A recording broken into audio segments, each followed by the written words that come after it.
A paz do Senhor Jesus, sejam muito bem-vindos ao canal para mais um breve estudo da Palavra de Deus.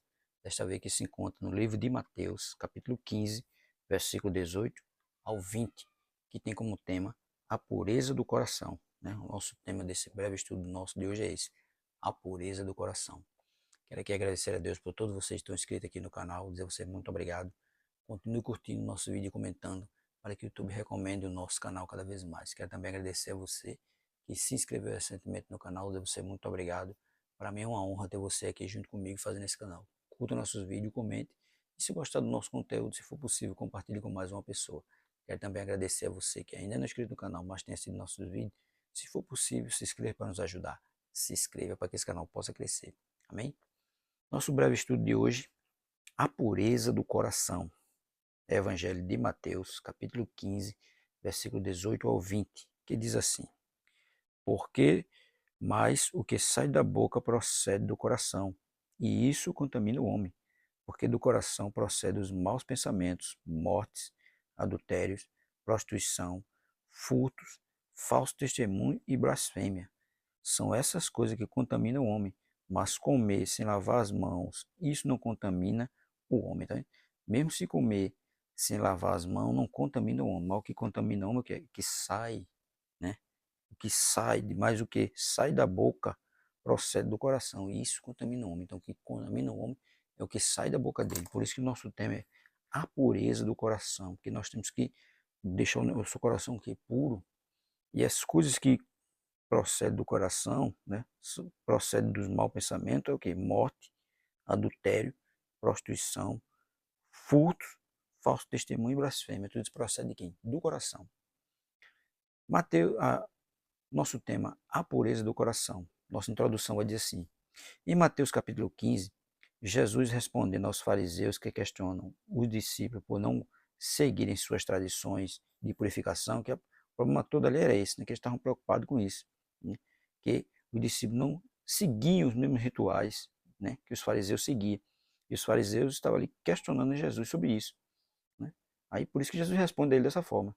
Eles estavam preocupados com muitos rituais externos, mas Jesus redireciona a conversa para o coração humano, o verdadeiro lugar onde reside a pureza ou impureza. Ele ensina que não é o que entra no corpo que contamina a pessoa, mas o que sai do coração. Este ensinamento revela que a essência do pecado e da verdadeira pureza está no interior e nos desafia a examinar o que estamos alimentando em nosso coração. Isso é um desafio para todos, né? O que nós estamos alimentando no nosso coração?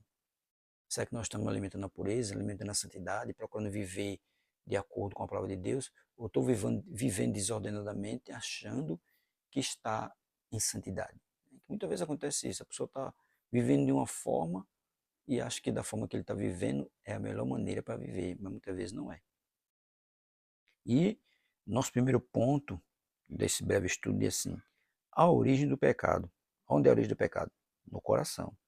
Jesus afirma que as palavras e ações que saem da nossa boca vêm do coração. Ele lista atos como maus pensamentos, morte, adultério, prostituição, furto, falso testemunho e blasfêmias. E aponta que essas coisas são fruto de um coração contaminado. A contaminação espiritual começa internamente e se manifesta externamente. Ao contrário do que os fariseus pensavam, o pecado não é causado por impurezas externas, mas por uma disposição interior corrompida. Quando o camarada está com o coração dele corrompido, cauterizado, ele só vai ver o quê? Na prática do pecado. Porque para ele aquilo ali é o certo. Para ele aquilo ali é a maneira de viver, mas não é. Por quê? Porque ele está com o coração contaminado. E o pecado ele reside primeiro no coração, internamente, para depois passar externamente. Segundo ponto, a superficialidade dos rituais externos. A crítica de Jesus aos fariseus revela o perigo de focar apenas em práticas religiosas externas. Enquanto o coração permanece distante de Deus, está ali preocupado com os rituais religiosos externos, enquanto isso o coração dele está distante de Deus. Então é um perigo.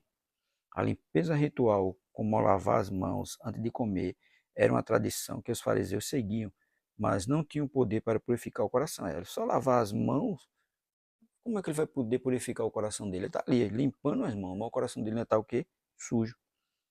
Jesus nos alerta que não adianta ter aparência de pureza se o coração está cheio de pecado. O verdadeiro culto a Deus exige transformação interior e não apenas rituais exteriores. O verdadeiro coração para Deus ele quer o quê? Transformação interna. E externamente vai ser demonstrado, né? Aquilo que você tem no coração. Externamente você vai demonstrar que realmente está o quê? Transformado.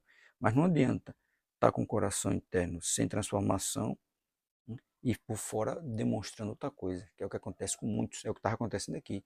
Eles se preocupavam muito em lavar as mãos, mas enquanto isso o coração estava o quê? Contaminado. Terceiro, o poder das palavras e ações como reflexo do coração. Jesus destaca que as palavras que saem da boca refletem o conteúdo do coração. É o que se está dentro de nós é refletido naquilo quando nós falamos. Nossas palavras e ações revelam o que temos guardado em nosso interior. Assim é importante cultivar um coração puro, cheio de amor, perdão e compaixão, para que as nossas palavras sejam edificantes e nossas ações agradáveis a Deus. É porque muitas vezes a pessoa está ali vivendo um ritual religioso, mas o coração dele está impuro.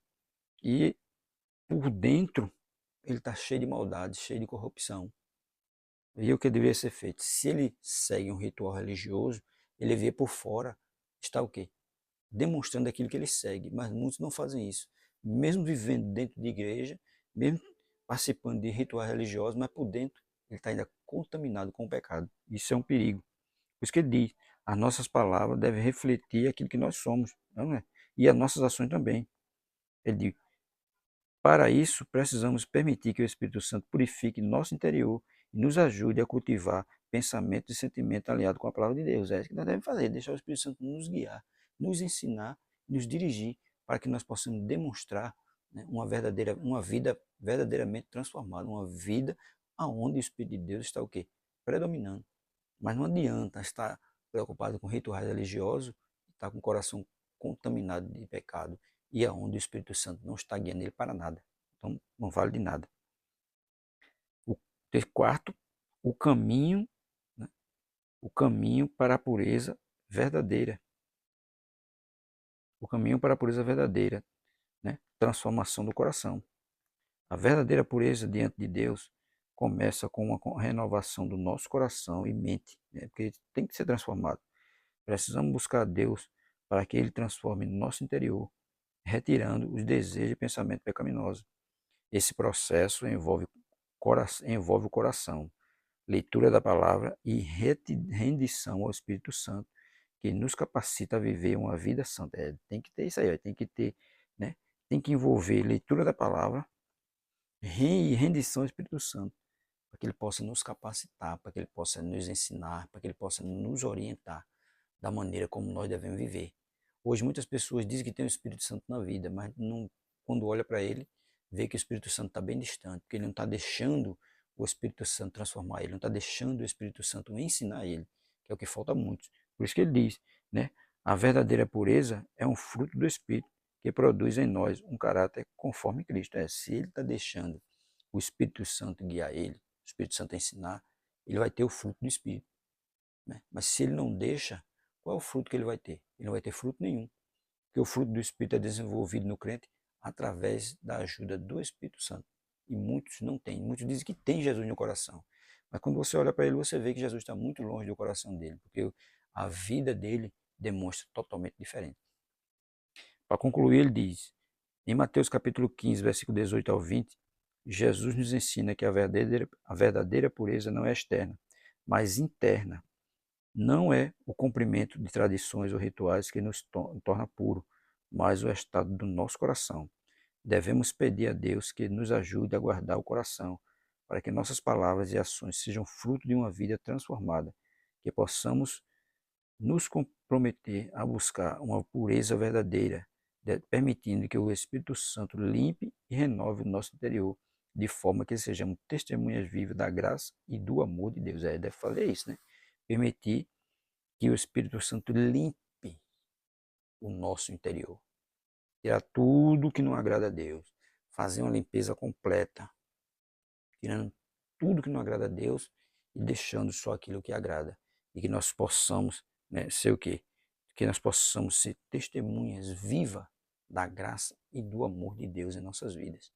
E assim o mundo vai nos ver como verdadeiro discípulo de Cristo. Porque os verdadeiros discípulos de Cristo, eles são o quê? Transformados. Ele não vive mais de acordo com o mundo. Ele anda, né, de forma diferente, fala diferente, vive diferente. Embora hoje muitos não estão assim. Muitos hoje estão mais com cara do mundo do que com cara de crente.